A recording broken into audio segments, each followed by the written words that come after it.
Sebelum Anda duduk, tolong wakili saya kasih jabat tangan Happy New Year ya 2025.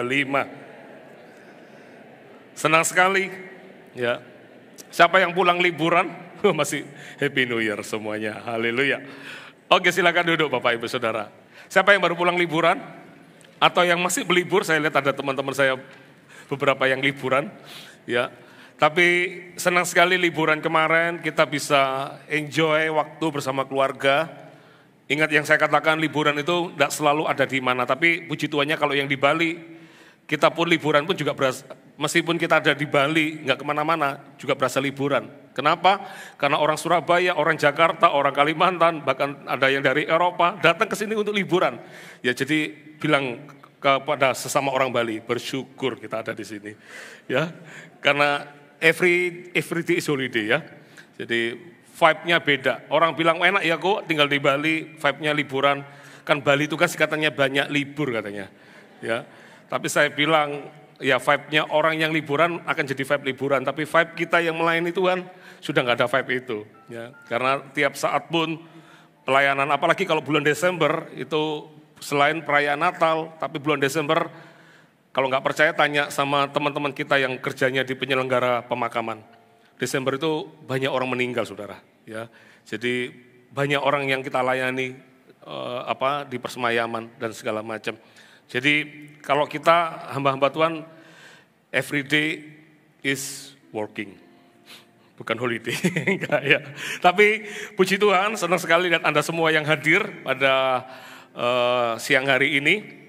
Dan saya ingatkan, kalau Anda belum dengar khotbahnya Pastor Philip di ibadah tutup tahun, segera dengarkan. Ya, karena di situ ada banyak pesan yang Tuhan sampaikan melalui hambanya, melalui gembala kita.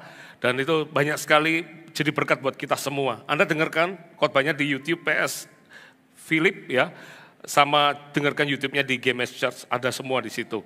Ya, dan sepanjang hari ini, karena ini adalah tahun kemenangan dan mengalami berkat internasional, tadi pagi saya khotbah, kemenangan itu selalu dimulai dari hati.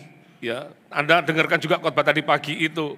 Jangan jadi orang Kristen yang sekedar punya pengetahuan, tapi tidak percaya kuasa Tuhan bisa bekerja dalam hidupnya. Saya khotbahkan tentang bedanya Marta dan Maria. Ya, dan mereka mengalami masa nggak mudah di khotbah tadi pagi itu, karena mereka mengalami saudaranya meninggal. Tapi Tuhan itu bisa melakukan hal yang mustahil. Ya, makanya kemenangan selalu dimulai dari hati. Kalau hati kita percaya sama Tuhan, apa yang sulit bagi kita, enggak ada yang sulit bagi Tuhan, saudara. Katakan amin. Dan ibadah kedua, saya akan kupas dari kitab Yoel. Nanti ibadah ketiga dan keempat itu akan saya khotbahkan dari Ruth dan Naomi. Ya, ada sisi mertua, ada sisi menantu.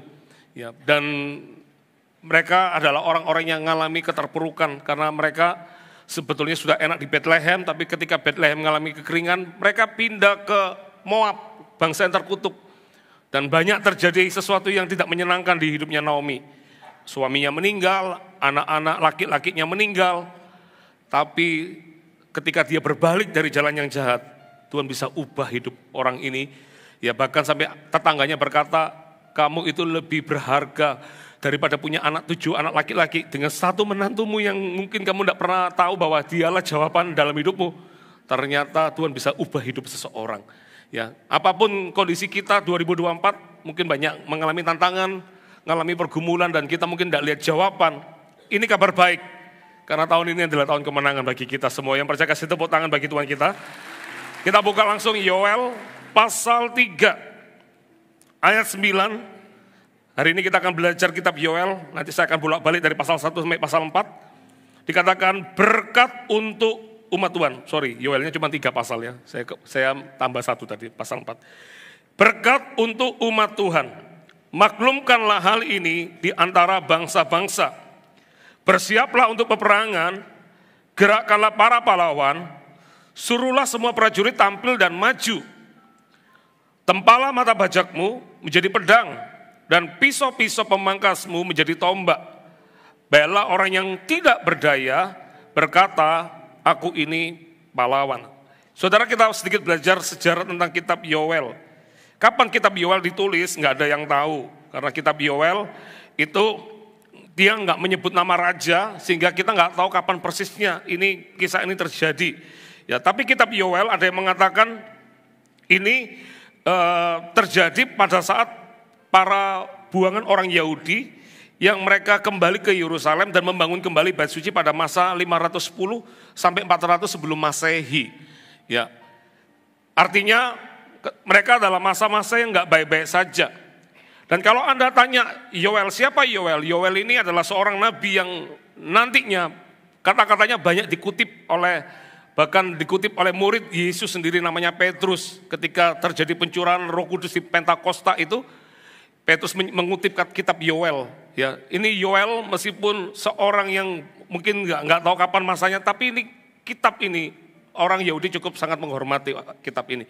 Karena kitab ini banyak menceritakan tentang pencurahan Roh Kudus dan satu lagi dia menceritakan tentang akhir zaman nanti.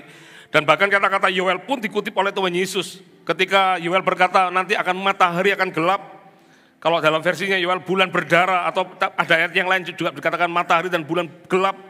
Tuhan Yesus pun juga kutip yang sama. Nanti di akhir zaman akan terjadi masa itu. Kitab ini, yaitu sejarahnya ya. Kitab ini ketika terjadi Yoel menubuatkan ayat-ayat ini, sebetulnya situasi di dalam kitab Yoel ini adalah situasi yang tidak baik-baik saja. Kenapa saya katakan tidak baik-baik saja? Karena di kitab Yoel, orang-orang Yahudi mengalami masa-masa kekeringan. Coba kita buka ya, sambil ditandai Yoel 3-nya, kita ke Yoel pasal 1. Coba lihat, Yoel pasal 1.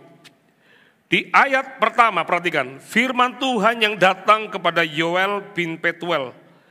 Tulah belalang sebagai hukuman Tuhan. Rupanya orang-orang Yahudi di waktu itu mereka nggak bertobat juga. Ya, makanya bersyukur tema awal bulan ini, di awal tahun Pastor Philip sudah kasih temanya, kita menang dari segala perbuatan jahat di hidup kita. Makanya kita ada puasa besok, 21 hari, kita betul-betul mau tanggalkan manusia duniawi kita. Ya. Karena kalau Anda lihat 2024 belum mengalami kemenangan, mungkin ada hal-hal yang Tuhan mau kita ubah di hidup kita. Ada sesuatu yang mungkin kita belum sungguh-sungguh mengalami perubahan hidup, makanya kita perlu mencari Tuhan lebih lagi di situ. Sehingga 2025 tahun kemenangan itu kita bersiap untuk kita menerimanya. Katakan amin. Ya, di orang-orang Yahudi di waktu itu mereka mengalami banyak pergumulan hidup. Mereka mengalami masa kekeringan. Coba ya kita lihat ya apa yang terjadi di mereka ya. Di ayat 2 dikatakan, dengarlah ini hai para tua-tua, pasanglah telinga hai seluruh penduduk negeri. Pernahkah terjadi seperti ini dalam zamanmu atau dalam zaman nenek moyangmu? Ceritakanlah tentang itu kepada anak-anakmu, dan biarlah anak-anakmu menceritakannya kepada anak-anak mereka. Dan anak-anak mereka dikatakan kepada angkatan yang kemudian. Perhatikan ayat 4 ya. Apa yang ditinggalkan belalang pengerip, katakan belalang pengerip. Telah dimakan belalang pindahan, katakan belalang pindahan. Apa yang ditinggalkan belalang pindahan, telah dimakan belalang pelompat, katakan belalang pelompat. Dan apa yang ditinggalkan belalang pelompat, telah dimakan belalang pelahap, katakan belalang pelahap. Ternyata nama belalang macam-macam ya. Kita taunya walang kadung, ya. Walang sangit, orang Jawa bilang. Terus apa lagi? Apa tuh? Belalang tempur itu apa? Walang kadung ya, gitu ya. Jadi, tahu nggak belalang pengerip itu apa? Belalang pengerip itu dalam bahasa yang lain dikatakan gasam, yang artinya belalang yang berbentuk ulat yang sangat kecil memakan daun-daun pohon yang sedang ditumpangi oleh mereka. Jadi kalau Anda lihat daun-daun yang kita tiba-tiba lubang-lubang, itu ada belalang pengeripnya. Dia yang makan daun-daun yang ada. Yang tidak habis dimakan belalang pengerip, ada belalang pindahan. Ternyata belalang juga suka pindah ya. Mencelok sana, mencelok sini. Apa belalang pindahan yang disebut arbe? Adalah belalang yang memakan buah. Tadi yang pertama yang dimakan daun. Yang sekarang yang dimakan buah. Terus apa lagi? Yang nggak habis dimakan belalang pindahan, dimakan belalang pelompat. Apa belalang pelompat? Disebut namanya yelek, yang artinya belalang yang memakan batang pohon. Daun dimakan, buahnya dimakan, sekarang batang pohonnya yang dimakan.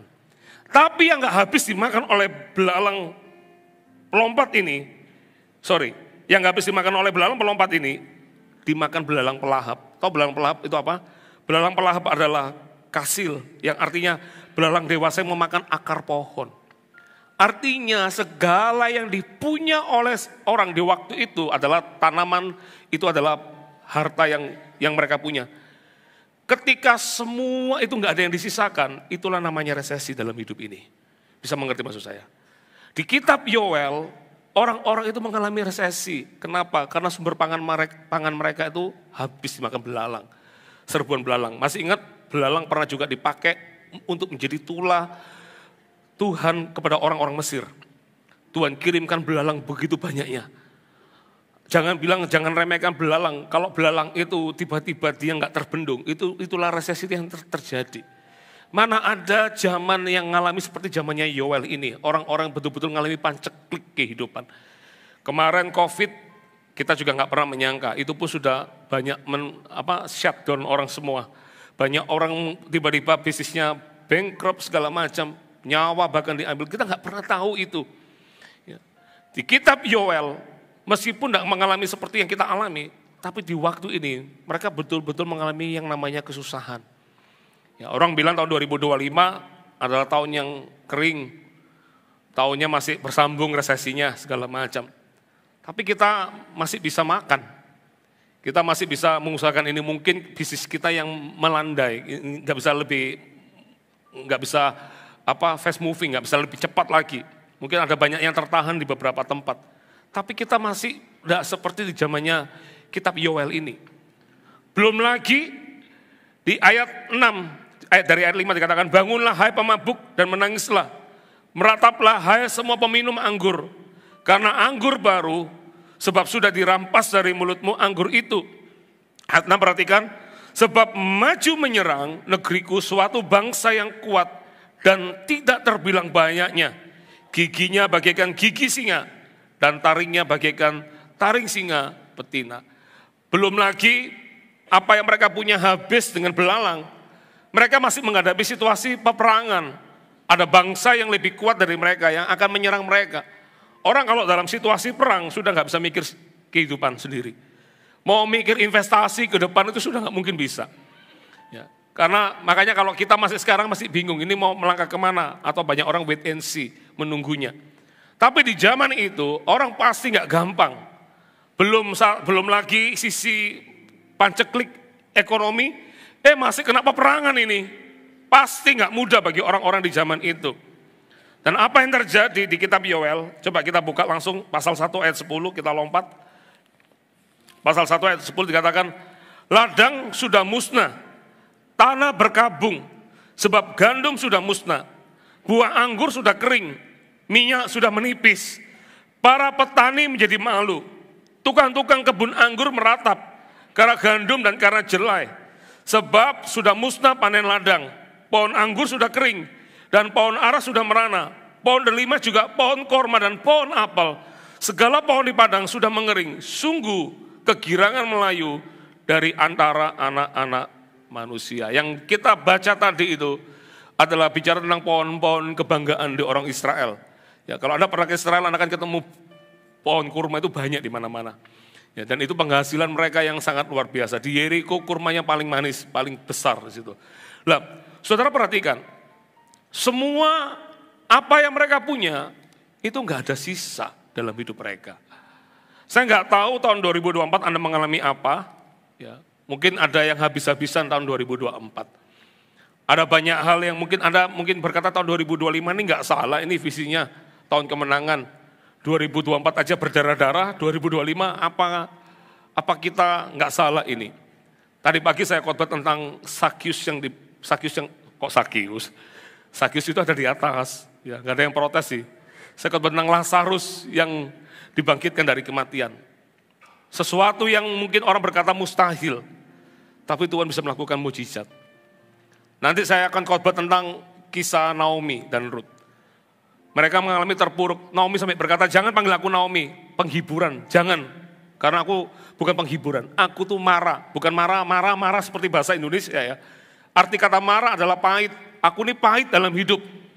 Apa yang baik dalam hidupku sudah diambil semuanya. Gak gampang loh jadi Naomi. Tapi puji Tuhan, di masa-masa yang gak mudah dalam hidup Naomi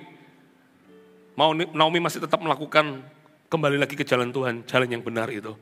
Sehingga tidak heran Tuhan bisa mengubah keadaan orang itu menjadi keadaan yang luar biasa. Tidak pernah Naomi membayangkan dia menjadi nenek moyangnya dari Raja Daud. Itu mereka tidak pernah membayangkan. Diganti anak-anaknya menjadi anak-anak yang lebih hebat lagi sama Tuhan. Tuhan itu paling jago mengubah keadaan kita, saudara. Saya nggak tahu kondisi Anda apa. Saya selalu percaya gini loh, nasi itu sudah berubah jadi bubur. Nggak usah berdoa Tuhan minta buburnya jadi nasi, sudah nggak usah. Kalau sudah jadi bubur, buatlah bubur itu menjadi bubur yang istimewa. Tambah topping telurnya, ya kan lebih lapar lagi kan. Tambah, kalau orang Chinese suka tambah jaipoh yang manis ya. Saya suka yang manis jaipohnya. Bukan pesan sponsor ya, nggak ada ya pesan sponsor.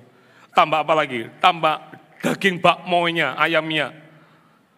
Kurang ini, tambah telur pitan. Ya kan? Bubur yang jenis begitu, itu bisa lebih mahal dari harga nasi. Jangan sudah nasi jadi bubur, buburnya dijadikan bubur gosong lagi. Jangan. Saya selalu percaya apapun yang terjadi di masa lalu itu cuma sebagai ucapan syukur kita bisa melewati itu semua. Tapi yang harus kita tatap adalah masa depan. Karena di masa depan itu selalu ada Tuhan di dalamnya. Masa lalu, iblis akan pakai masa lalu karena iblis gak punya masa depan. Makanya dia selalu belokkan kita ke masa lalu supaya kita gak bisa lihat masa depan. Saya gak tahu apa yang terjadi dalam hidup Anda. Mungkin Anda bisnis Anda mungkin gak sesuai dengan apa yang Anda bayangkan, apa yang Anda rancangkan. Mungkin Anda punya hubungan keluarga gak seharmonis yang Anda mimpikan. Tapi ini kabar baik. Dalam masa sulit, dalam masa yang mungkin orang berkata masa kering, Tuhan bisa ubah menjadi kemenangan bagi kita. Pertanyaannya, bagaimana kita bisa mencapai itu semua? Pertama, bisa dicatat. Saya punya poin, bisa ditunjukkan. Dari ayat 14, Yoel pasal 1 ayat 14, ini. Dikatakan Yoel 1 ayat 14, adakanlah puasa yang kudus, maklumkanlah perkumpulan raya. Ini, teman-teman multimedia tolong keluarkan lagi tadi. Kemenangan diberikan kepada orang yang bersiap, karena mereka mencari Tuhan dengan bertobat, sungguh-sungguh dan berpuasa untuk merendahkan hatinya di hadapan Tuhan. Sometimes masa kering yang Tuhan izinkan terjadi di hidup kita. Supaya apa? Ingat ya, kenapa di kitab Yoel ini mereka mengalami tahun kering? Karena mereka jauh dari Tuhan. Mereka lebih suka memilih jalan mereka sendiri.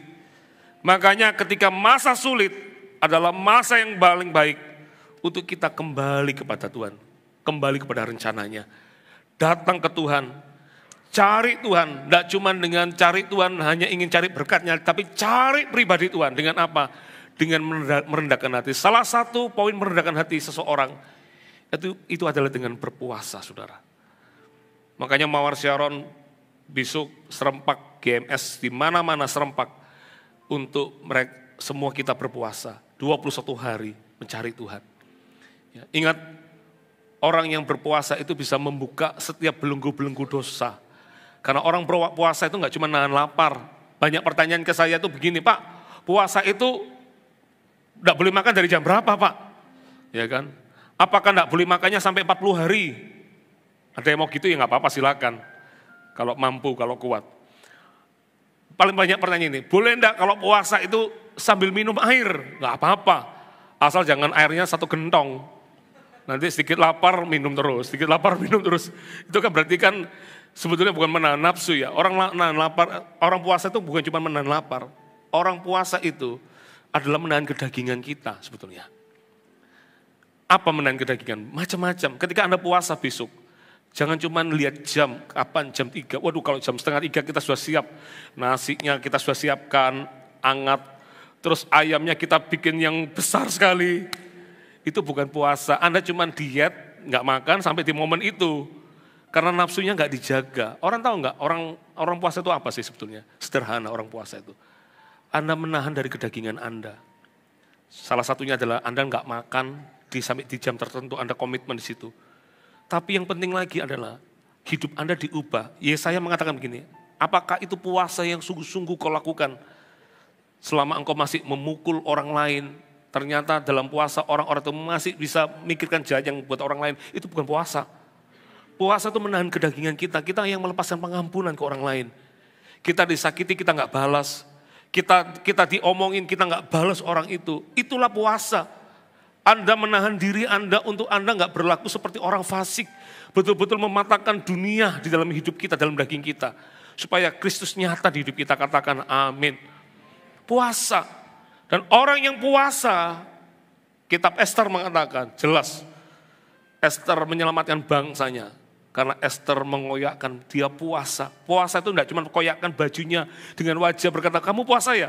Loh kok tahu? Dari wajah kelihatan. Lemes mukanya. Banyak orang puasa itu di waktu itu pakai kain berkabung. Sambil diurai-uraikan rambutnya, mungkin enggak bersisir, kelihatan kalau dia puasa. Tapi puasa yang paling benar, itu bukan penampilan secara fisiknya. Di dalam hatinya itu loh yang paling penting. Orang itu enggak boleh tahu kita puasa, tapi di dalam hatinya itu loh, kita puasa betul-betul. Menyalipkan segala kedagingan kita. Itu puasa. Dan ketika Ester puasa, maka mujizat terjadi. Bangsa Yahudi lepas dari yang namanya masalah bencana. Mereka mau dimusnahkan di waktu itu. Tapi ketika puasa merendahkan hatinya. Ayo, saya percaya tahun 2025 orang bilang resesi. Tapi Alkitab ini sudah banyak mengajarkan orang-orang masa resesi, masa kekeringan, kematian lebih dari hari ketiga. Mati hari keempat itu pun bisa dibangkitkan. Kita sudah lihat, dengar di sini. Bahkan di zaman Ishak tahun kering, mereka bisa diberkati. Ishak itu bertambah kayanya itu di masa kering. Orang boleh bilang situasi nggak pasti tahun ini, itu kan manusia yang berkata-kata. Tapi kalau Anda dan saya punya Tuhan, kalau Anda percaya kuasa Tuhan, ambil bagian besok kita puasa sama-sama. Karena kita tahu jenis yang begini nggak bisa dikalahkan hanya cuma dengan perkataan. Tapi dengan merendahkan hati kita puasa, minta Tuhan, aku mau Tuhan lawat hidupku lebih lagi. Tuhan, kasih aku terobosan. Itu doa-doa saya juga hari-hari ini. Tuhan kasih aku terobosan, kasih aku hikmat-Mu. Aku sudah gak sabar untuk besok mau puasa ini Tuhan. Karena aku tahu ada banyak hal-hal yang gak bisa kubuka dengan kekuatanku. Tapi Tuhanku mampu, Tuhanku mampu. Anda yang sepakat kasih tepuk tangan bagi Tuhan kita. Ayo puasa. Kata pertama yang muncul ketika masa kering, suruh puasa mereka. Cari Tuhan. Bangun tidur kuturus, doa. Jangan kuturus cari handphone. Lihat berita-berita. Anda lebih baik datang ke Tuhan dan cari Tuhan. Ya. Cari Tuhan sambil besok puasa. Aku mau puasa Tuhan. 21 hari. Ayo kita sungguh-sungguh cari Tuhan. Saya percaya orang yang mencari Tuhan pasti akan menemukan. Orang yang mengetuk pintu, pintu itu akan dibukakan. Orang yang mencari pasti akan mendapatkan. Kalau orang minta roti, tidak mungkin sama Tuhan itu dikasih nasi. Bukan ya ayatnya ya, nggak bilang begitu ya. Anda percaya semua sih? Kalau kita minta roti, tidak mungkin dikasih apa? Dikasih apa? Batu. Kalau kamu minta ikan, tidak mungkin dikasih kalajengking. Artinya apa? Tuhan itu spesifik. Tuhan itu mendengar doa. Anak saya itu ulang tahunnya sudah lewat. Ya, tapi kadonya belum datang di dia. Dia beberapa hari ini ingatkan saya, Pak, kadonya saya belum dapat loh. Ya, saya tidak usah nyebut siapa dia ya. Dia ngomong ke saya, kadonya belum dapat loh. Papanya sudah janjikan belikan kado itu. Terus papanya tanya, kemarin saya tanya, kamu mau yang mana itu? Tahu enggak ya, papa di dunia aja ingin memberi yang terbaik buat anak-anaknya. Apalagi Bapa yang di surga. Papa di dunia ini terbatas, tapi selalu ingin juga berikan yang terbaik buat anak-anaknya. Apalagi Bapa di surga. Ya, Tuhan itu tahu apa yang jadi kebutuhan kita. Tuhan tahu kok, bahkan sebelum kita meminta, kata firman Tuhan, kata Tuhan Yesus, Bapamu itu sudah tahu apa yang ada di dalam hatimu. Makanya tugas kita besok adalah mencari Tuhan sungguh-sungguh. Kita mau mengenal Tuhan lebih lagi. Kita mau puasa. Kalau Anda lapar, tak kasih tips yang paling terbaik. Apa? Baca firman.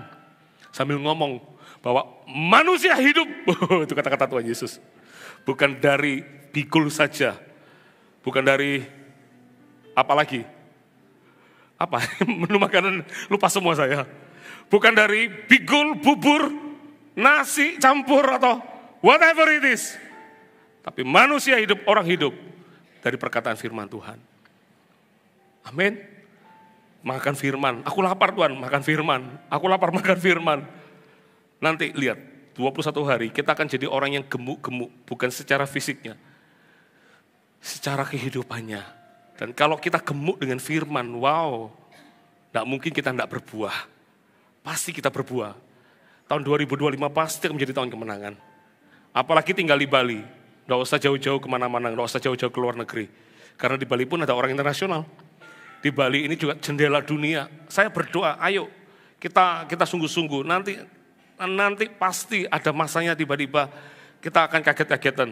Ternyata kita bisa menghasilkan berkat-berkat internasional itu ada di kita, di Pulau Bali ini. Yang percaya kasih tepuk tangan yang paling meriah buat Allah kita. Yang kedua, ketika kita bersiap, yang kedua, perhatikan. Mana poin saya? Ini, kemenangan diberikan kepada orang yang bersiap. Jadilah orang yang semangat untuk melangkah maju, untuk menggenapi visi yang ada. Coba kita lihat Yoel pasal 3 tadi. Yoel pasal 3. Perhatikan ya, di ayat 9 dikatakan berkat untuk umat Tuhan. Ayat 9 perhatikan, maklumkanlah hal ini di antara bangsa-bangsa, bersiaplah untuk peperangan, gerakkanlah para pahlawan, suruhlah semua, tidak sebagian loh, semua prajurit tampil dan maju. Kalau Anda dalam masa-masa yang seperti ini tahun 2025 yang nggak pasti, semua orang harus bergerak maju. Tidak ada kemenangan yang diberikan selama Anda cuma diam-diam saja. Anda harus melangkah maju. Tahu enggak orang yang punya visi itu siapa sih orang yang punya visi? Orang yang punya visi itu adalah orang yang saat orang lain lagi duduk, dia sudah berdiri. Saat orang lain berdiri, dia sudah melangkah maju. Dan saat orang melangkah maju, dia sudah berlari. Dan saat orang berlari, dia sudah duduk lagi, mikir lagi sesuatu. Itu orang yang punya visi. Dalam hidup ini, saya tahu mungkin masa-masa kemana adalah masa-masa yang tidak mudah. Orang kalau kena masalah itu, yang dilakukan kebanyakan orang adalah diam, menangis, tidak lakukan apapun. Trauma masa lalu, tahun kemarin tahun yang sulit, trauma. Come on, saya selalu ngomong sama orang, Die Hard itu bukan Bruce Willis sebetulnya. Tahu Bruce Willis? Yang film Die Hard 1, Die Hard 2, dia selalu tidak pernah mati. Nanti berdarah-darah, kaosnya sobek-sobek. Terus dia menang perang, pokoknya terakhir dia pokoknya menang jadi terakhir. Itu Die Hard, itu cuman kelihatannya di film, tapi sebetulnya itulah anak Tuhan. Paulus pernah berkata begini, kami habis akal, tapi kami tidak menyerah. Kami mengalami penindasan, tapi kami tetap kuat. Itu anak Tuhan harusnya. Makanya kalau Anda ingin lihat kemenangan terjadi, dengar kata-kata ini. Anda harus bergerak maju, mulai melangkah maju, mulai sekarang ini. Ayo bergerak maju. Siapa yang bangun tidur, kalau hari ini masih oke ya, minggu ya. Masih bangun tidur tadi ada lem-lemnya. Ya. Saya sudah nggak sabar untuk khotbah tadi pagi, hujan tadi pagi. Ini kenapa tiap minggu pagi hujan? Banyak orang membuat bantal orang itu jadi ada lemnya. Sukar untuk bangun, ya kan? Apalagi suasana vibe Bali, waduh tambah orang males bangun. Ada yang sudah mulai ngomong gini, waduh besok, masuk kerja lagi. Wah liburan telah berakhir. Males deh. Ada yang sudah ngomong gitu enggak? Kalau ada yang ngomong gitu, ngomong sama diri sendiri. Mulai hari ini dirubah ya. Bisa enggak kita sudah mulai mikirkan, aku besok semangat loh untuk melangkah maju. Aku besok semangat untuk ngantor lagi. Aku besok akan lakukan ini, lakukan itu. Sudah enggak sabar lakukan ini, lakukan itu. Saya sudah punya mimpi untuk tahun 2025 ini. Saya mau bersiap maju bersama Tuhan. Kalau Anda tanya apakah saya tahu jalan-jalan saya nanti punya planningnya ada. Tapi saya nggak tahu kepastiannya. Tapi yang saya tahu berjalan bersama Tuhan pasti ada kemenangan. Itu aja. Ayo melangkah maju besok. Jangan jadi orang yang diam pasif. Saya ingin coba langkah sederhana. Kamu ingin seperti apa? Kepingin seperti apa? Aku ingin jadi orang yang melayani Tuhan. Ya sudah bisa melangkah maju. Mulai doakan orang-orang yang Anda kenal, Anda layani mereka. Kemarin saya penghiburan ada mama jemaat yang meninggal. Jemaat kita usia 81 meninggal, berpulang. Yang senang dengar kabarnya adalah baru kenal Tuhan Yesusnya 4 tahun ini. Kemarin adalah Natalan terakhir ibu almarhum ini. Tapi hari ini beliau sudah berbahagia di dalam Tuhan. Kemarin saya pelayanan dari rumah saya Nusa Dua sampai ke tempat persemayaman itu kan di Kargo, itu lumayan panjang dari rumah saya. Saya ajak anak saya yang laki. Saya bilang kamu harus tahu jadi companion, kamu bisa ngeliat pelayanan papa di pemakaman seperti apa. Ya kan? Ini masih liburan, tapi kita semua semangat untuk melayani Tuhan. Saya enggak bilang, maaf ya, ini masih masa liburan, pemakamannya bisa ditunda untuk minggu depan, bisa enggak? Enggak. Kita bersiap. Kalau mau lihat kemenangan, jangan diem. Kalau mau lihat kemenangan, jangan cuma duduk. Go, melangkah maju. Anda harus bersiap. Aku bukan go, tidak boleh banyak alasan. Anda dan saya harus melangkah. Mau lihat keluargamu bahagia, rumah tanggamu rukun bahagia, usahakan dong. Nah, saya cuma dimimpikan pernikahan bahagia itu. Harus ada effort, ada ekstra tenaga yang dilakukan. Mau lihat pekerjaannya semakin diberkati, jangan malas untuk kerja besok pagi. Semangat. Zaman orang malas-malasan untuk ke kantor, Anda ke kantor lebih rajin. Amin. Mau lihat tokonya diberkati, buka pagi-pagi. Jangan sebulan 30 hari, buka tokonya cuma 5 hari. Makanya kalau orang yang sudah buka tokonya 5 hari itu berarti dia sudah tipe investor. Ya, kerjanya nggak kelihatan, tapi tiba-tiba uangnya menghasilkan, itu investor.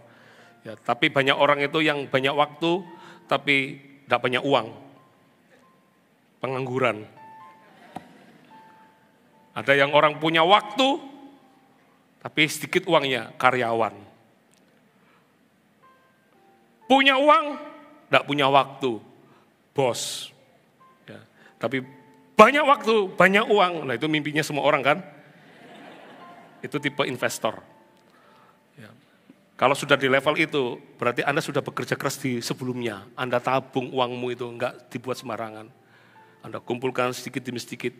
Jangan remehkannya. Nanti saya ada khotbah saya, nanti tiap sesi ini lebih banyak sesi hikmat. Cara mengelolanya. Anda lihat seseorang namanya Ruth, kerjaannya simple. Dia cuma ikutin orang-orang yang jelek di ladang itu. Dia hanya ikut berharap kasih karunia, tapi dia nggak malas loh, dia nggak minta-minta loh. Dia cuma kumpulkan yang sisa-sisa. Kadang orang remehkan yang sisa-sisa. Kadang-kadang Anda nggak pernah tahu bahwa mujizatmu itu dari sesuatu yang sederhana sebetulnya. Ketika Anda kumpulkan satu-satu, Anda nggak malas. Ternyata ada kasih karunia yang terjadi di situ. Makanya nggak ada kata lain. Kalau Anda mau bangkit tahun 2025, tahun kemenangan, Anda dan saya harus melangkah maju. Saya nggak tahu apa sih pergumulanmu. Aku pingin lihat punya pekerjaan yang lebih baik lagi. Ya kerja lo ya sungguh-sungguh. Saya percaya nggak ada di dunia ini, nggak ada orang kekurangan itu nggak ada sebetulnya. Makanya selama kita belajar kayak semut, kan hai pemalas belajar kayak semut. Semut itu nggak ada capeknya. Pernah lihat semut? Pernah ngomong sama semut? Nggak pernah. Kalau ada yang pernah ngomong sama semut itu Tarsan ya. Nggak ada. Firman Tuhan katakan apa? Pelajari gerak-geriknya semut, pelajari perilakunya. Semut itu gak ada diemnya. Kerja. Kalau kita bisa dengar suara semut itu mungkin dia cuma satu kata-katanya. Kerja. Cari gula, cari makanan, cari gula. Dia sediakan makanan di musim-musim kering. Waktu panen dia nggak malas, dia justru cari lebih banyak lagi. Nanti musim dingin, musim susah, dia nggak kelaparan. Karena dia sudah well prepare. Dalam hidup ini tidak bisa ongkang-ongkang kaki. Semua orang harus melangkah maju. Amin. Bisa lihat kiri kanan, semangat untuk besok ya. Semangatnya bukan cuma untuk besok, mulai hari ini. Ya. Semangat. Saya punya 3 anak, makanya bersyukur kalau anak-anak tinggal di Asia. Di Asia itu orang tua sudah mikirkan buat anaknya. Di Barat kerja sendiri. Tapi di Asia banyakkan orang-orangnya dipikirkan. Tapi kita juga tidak mau melatih anak kita punya sendok emas aja. Makan dari sendok emas ya. Mereka juga harus bisa mencari juga. Mereka tidak boleh cuma menerima, kalau gitu kita menjerumuskan anak-anak kita. Enggak. Mereka juga harus giat, mereka lakukan bagian mereka. Tapi kita sudah memikirkannya. Orang-orang tipe-tipe Asia itu sudah memikirkan buat anak-anaknya juga. Buat istrinya, buat anak-anaknya. Kita sudah mikirkan itu. Kalau kita sudah punya mimpi itu, dimulai dari mimpi sederhana, menyenangkan, bisa membahagiakan istri, anak-anaknya. Dari kata-kata sederhana itu, dia tahu apa yang dia kerjakan. Dia tahu apa yang dia kerjakan. Saya sebagai seorang hamba Tuhan, saya sudah memikirkan nanti jemaat ini mau dibawa kemana ya. Seperti apa nanti tahun-tahun ke depan. Seperti itu. Sama seperti Pastor Philip, gembala sidang kita, sudah mikirkannya jauh. 2025 belum selesai visi tahun 2025. Pastor Philip sudah punya visi 2026. Lebih meningkat lagi visinya nanti. Di bawah 2026. Kita sudah melangkah maju. Katakan amin. Yang ketiga, baca dulu dari ayat 10. Dikatakan begini. Tempalah mata bajakmu, Yoel 3 ayat 10, menjadi pedang, dan pisau-pisau pemangkasmu menjadi tombak. Berhenti di sana. Aneh ya, mata bajak diubah menjadi pedang. Kan ini kan betul-betul sesuatu perubahan yang 180 derajat. Biasa dipakai untuk di ladang, di sawah, tiba-tiba diubah menjadi pedang. Dan pisau-pisau pemangkasmu menjadi tombak. Apa sih artinya ini? Coba kita lihat poin ketiga poin ketiga. Kemenangan diberikan kepada orang yang bersiap. Yang ketiga, karena kita bersiap diri untuk suatu perubahan dan asa bakat serta keterampilan yang Tuhan sudah berikan untuk semakin ditajamkan. Kemenangan yang akan terjadi di tahun ini, dimulai dari satu kata ini, ada perubahan yang radikal hidup kita. Orang bilang gini, Pak, tahun kemarin itu orang krisis loh. Betul-betul banyak bisnis krisis. Saya ingat tahun-tahun saya masih kecil, masih anak-anak, masih SD. Kalau saya beli merek sepatu, itu sepatu merek itu kalau pakai sepatu itu bangga banget. Ya, karena sepatu itu kuat dan awet. Kalau beli sepatu itu seneng banget. Ya, mereknya apa? Ada di dinding rumah kita mereknya. Yang nggak tahu ya sudah, itu berarti lahirnya sudah jauh dari saya. Ya. Sepatu yang cukup terkenal di zamannya, kita dengar mereka bankrupt. Banyak outletnya, banyak yang tutup. Tapi di Bali masih ada beberapa, di Jimbaran juga ada.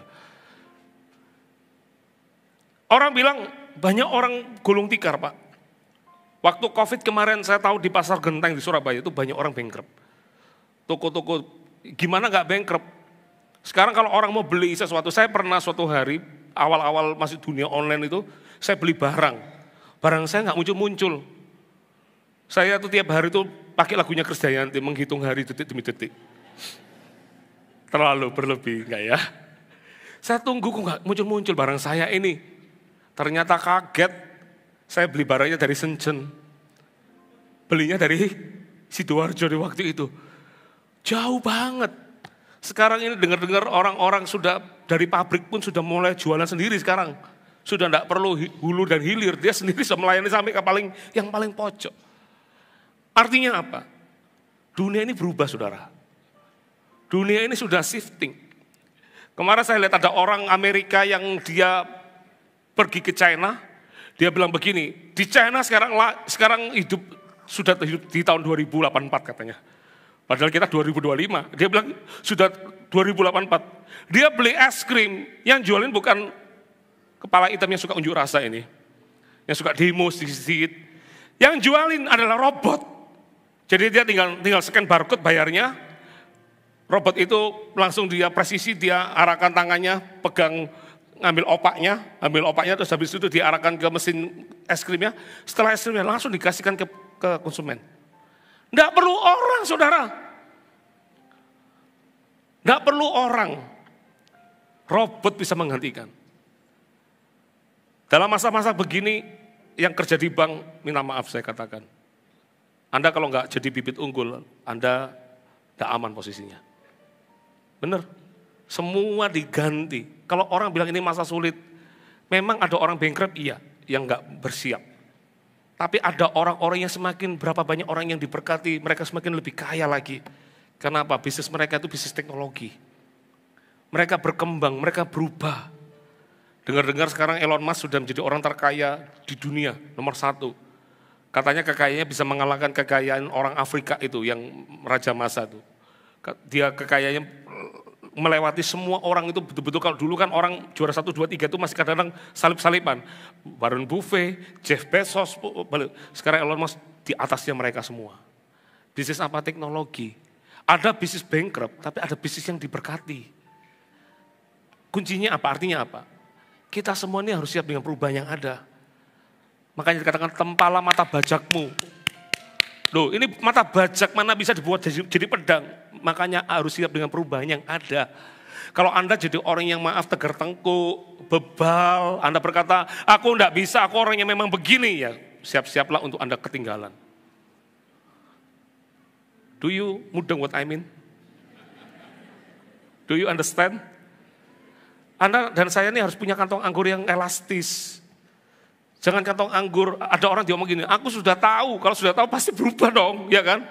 Tapi kenapa sudah tahu masih mengalami masalah yang sama, artinya Anda belum berubah. Dibuka, di enlarge extra capacity-nya, aku mau di enlarge ini. Sakit loh ketika mata bajak itu dipukuli, berubah bentuk, tiba-tiba menjadi pedang. Itu kan berubah bentuk. Itu kan tidak mudah jadi tombak.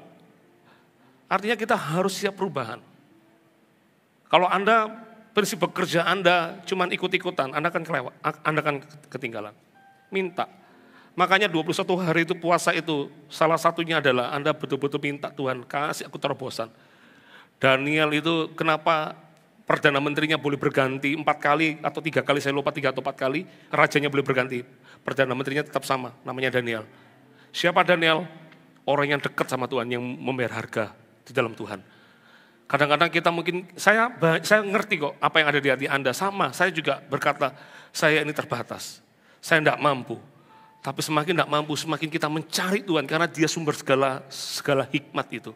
Minta aku Tuhan, aku minta hikmat-Mu. Kasih 21 hari, minta terobosan terjadi di hidupku. Untuk sesuatu perubahan yang lebih baik lagi. Amin. Amin. Mulai berat ini. Poin ketiga mulai berat. Ayo. Anda tidak bisa ikut-ikutan. Nanti ada orang bakso viral, Anda buka bakso. Nanti bakso semua. Pertanyaan saya, bakso mana yang paling laris? Yang pertama-tama yang viral dong. Mana yang paling tidak laris? Ya bakso yang terakhir yang dibuat. Nanti masanya anturium. Anturium ya? Bunga apa itu? Bunga apa yang anturium? Betul kan anturium kan ya? Pernah kan ada masa bunga anturium itu mahal banget? Itu satu anturium bisa dijual, ditukar dengan Innova di waktu itu. Itu saya kenal orang yang pertama kali mencetuskan anturium, orang Surabaya. Jadi dia itu sudah mikirkannya sudah jauh banget. Dia sudah punya anturium itu banyak banget. Dan dia sengaja bikin momentum. Ya, dia datang ke orang, tiba-tiba ada orang punya anturium, langsung dia bilang, aku beli 5 juta. Heboh lah di kampung itu, karena ada orang beli anturium 5 juta. Ternyata itulah pedagang. Dia beli 5 juta, akhirnya orang bilang, wih anturium ternyata bisa laku 5 juta. Orang langsung cari anturium, dia sudah punya banyak anturium di rumahnya. Dia mulai jual satu-satu anturiumnya. Sampai last dia pernah jual anturium itu seharga Innova katanya. Siapa orang yang bisa itu? Dia yang menemukan pertama kali. Tapi kalau Anda ikut-ikutan, apalagi Anda berkata, nggak bisa, aku bukan orang kayak gitu, aku memang nggak bisa, aku memang orang begini, ya sudah nggak akan ada kemenangan terjadi. Siap berubah nggak? Mulai berat loh ini. Siap berubah nggak? Biasa bangun tidurnya siang, besok harus bangun lebih pagi. Biasanya orang kerja cuma disuruh, besok mulai kerjanya dengan inisiatif. Bos mau apa? Apa yang bisa saya lakukan? Nanti Anda akan terheran-heran. Bosmu mungkin yang pertama-tama heran, ini orang ini makan apa kok tiba-tiba jadi berubah gini. Tiba-tiba Anda tawarkan bosnya, bos apa yang bisa saya bantu? Sudah selesai kerjanya, apa yang bisa saya kerjakan lagi bos? Wih, orang pikir ini orang kok giat banget, karena Anda tahu, kalau nggak gitu Anda digantikan robot nanti. Makanya Anda harus lebih. Saya punya teman kerja IT. Gak usah kerja di kantor cuma seminggu sekali, lebih banyak di rumah. Gajinya besar sekali. Dia ngomong sama saya begini, kalau kita nggak hati-hati kerja IT ini, karena dia mengelola data, dia bilang, sekarang AI, dia kalau tanya sama AI atau AI itu, ya AI, ya AI, ya, dia tanya sama AI, tolong buatkan saya data begini dengan rumus begini. Di AI dibuatkan semuanya saudara. Dibuatkan semuanya sama AI. Celaka enggak? Celaka dong. Kalau bosnya tahu AI, dia enggak dipakai lagi. Dia bisa pakai AI saja bisa menjawab semua yang dibutuhkan bosnya. Ngapain dia ada gaji gede-gede? Tahu enggak dia bilang apa sama saya? Makanya saya harus lebih pintar daripada AI. Bayangin, lebih pintar dari AI gimana? Tapi orang yang punya spirit perubahan dalam hidupnya, pasti bisa bertahan. Bukan cuma bertahan, pasti bisa menang. Yang percaya kasih tepuk tangan bagi Tuhan kita. Tajamkan apa yang ada di hidupmu. Apa tajamkan? Saya punya teman pengusaha toko bangunan. Dia bilang ke saya, orang toko bangunan itu, dia bilang begini, orang punya toko bangunan, dia bilang, saya tahu grafiknya. Kapan saat saya bisa beli besi, saya kumpulkan besi dengan harga yang dia tahu ini harga murah, dan kapan dia rilis besi itu dengan harga yang cukup mahal. Kenapa dia bisa punya ilmu itu? Karena dia kerja di toko bangunan sudah bertahun-tahun. Bertahun-tahun. Makanya kadang-kadang ironis lihat ada orang kerja bertahun-tahun tapi nggak ngalami perubahan, itu artinya berarti dia nggak belajar banyak di situ. Harusnya bisa belajar dari grafik-grafik itu yang kita lihat itu, kita bisa tahu kapan waktu pembeli kata. Makanya kita harus ditajamkan. Di dalam dunia ini nggak ada orang bodoh. Yang banyak adalah orang yang sakit emah katanya. Emahnya itu malas. Malas untuk berusaha lebih lagi, malas untuk berubah, malas untuk maju, maka kemiskinan datang di hidup kita. Tidak boleh. Tajamkan. Kalau Anda seorang pelayan Tuhan, tajamkan di melayani Tuhan. Kalau Anda seorang lawyer, tajamkan di lawyer Anda. Kalau seorang pengusaha, tajamkan di situ. Asa. Dan tujuannya untuk kemuliaan nama Tuhan pada akhirnya. Kalau tujuannya untuk kemuliaan Tuhan, Tuhan yang menjaga kita. Saudara katakan amin. Tajam, siap berubah, siap untuk ditajam, dibentuk, diarahkan. Terus belajar memperdalam apa yang Tuhan sudah kasih di hidup Anda. Perdalam itu. Jangan tenang, sudah biasa kok. Ini 15 tahun yang lalu berhasil kok. Ya ketinggalan nanti. Ya, ketinggalan nanti. Ada orang bisnis restoran, zaman orang tuanya, orang-orang komplainnya adalah lama sekali. Makanya kalau orang beli makan di restoran kadang-kadang pesennya ke pelayan GPL ya, nggak pakai lama. Tapi ketika dirubah, anaknya yang pegang, langsung di sistem jadi cepat. Ternyata bisa tuh. Yang nggak bisa itu cuma di pikiran. Tapi kalau Anda sudah berani melangkah maju, nanti Anda akan lihat, oh ternyata ini kurang itu. Tinggal Anda selesaikan, lengkapi semuanya dengan baik. Amin. Amin. Mau siap diubah dan ditajamkan? Yang mau kasih tepuk tangan bagi Tuhan kita. Yang keempat, yang terakhir. Ini. Kemenangan diberikan kepada orang yang bersiap. Yang keempat adalah perkatakan dalam diri kita bahwa Anda dan saya adalah lebih dari pemenang. Lihat ayat terakhir saya pasal 10. Di ayat 10 dikatakan begini. Pasal 3 ayat 10. Baiklah orang yang tidak berdaya berkata, aku ini pahlawan. Kalau orang menang perang berkata dia pahlawan itu biasa. Tapi kalau Anda ada orang-orang yang mungkin orang dunia berkata gagal, orang dunia berkata bahwa Anda tidak mungkin bisa berhasil, orang dunia berkata bahwa Anda ini memang orang yang sudahlah kalau nggak ada mujizat Tuhan tidak bisa terjadi. Jangan dengarkan kata-kata itu. Anda dan saya harus berkata, I am a hero. Saya adalah seorang pahlawan. Saya adalah seorang pemenang. Saya adalah seorang yang akan mencapai sesuatu. Anda harus berani ngomong sama diri Anda. Karena iman timbul dari pendengaran akan firman Tuhan. Tuhan itu selalu ngomong sama orang ketika lihat Gideon yang lagi sembunyi, mengirik anggur di tempat persembunyian. Malaikat yang datang dikatakan, hai pahlawan yang gagah berani. Oh dia sendiri penakut, dia sendiri sembunyi. Tapi Tuhan datang dengan kata-kata bukan cuma menghibur, tapi dia berkata, kamu adalah pahlawan gagah berani. Dan kita dengar Gideon dengan 300 tentaranya. Itu menang peperangan melawan orang Midian dengan sangat luar biasa. Siapa Anda? Dimulai dari ketika Anda berani berkata-kata tentang siapa Anda. Ada banyak orang berkata, I am a loser, saya seorang pecundang, saya seorang yang gagal, saya seorang yang tidak bisa, saya tidak kayak orang itu, saya tidak seperti orang itu. Kalau orang itu lain, saya adalah orang yang biasa. Maka itulah yang terjadi di hidup kita. Kalau Anda mau lihat kemenangan terjadi, mulai ngomong sama diri Anda, saya adalah seorang pemenang. Gak ada yang ngomong loh, masih ngomong sama diri Anda, saya adalah seorang pemenang. Amsal 18 ayat 21, ayat terakhir, hidup dan mati dikuasai lidah. Siapa suka menggemakannya akan memakan buahnya. Kalau Anda berkata, aku nih orang yang hopeless, nanti akan dengar suara les. Akhirnya jadi les sungguhan. Saya adalah orang yang kalah, memang kalah. Kenapa Anda selalu menggemakan yang enggak baik? Ngomong, ketika Anda berkaca, kata Pastor Philip, berkaca, itulah Anda, lihat, ngomong sama diri Anda di situ. Kamu adalah pemenang. Saya mau tutup dengan satu cerita tentang penemu Kentucky Fried Chicken, yang sekarang ditembak di mana-mana. Ya, ada ACK, ada ABK atau siapapun. Ya.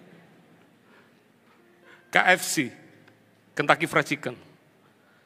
Siapa yang menciptakannya? Namanya Colonel Sanders. Ada yang mengatakan dia pernah jadi tentara, ada yang bilang itu julukan dikasih sama gubernur di Kentucky karena pintarnya dia bikin ayam, makanya dikasih dikasih Colonel Sanders.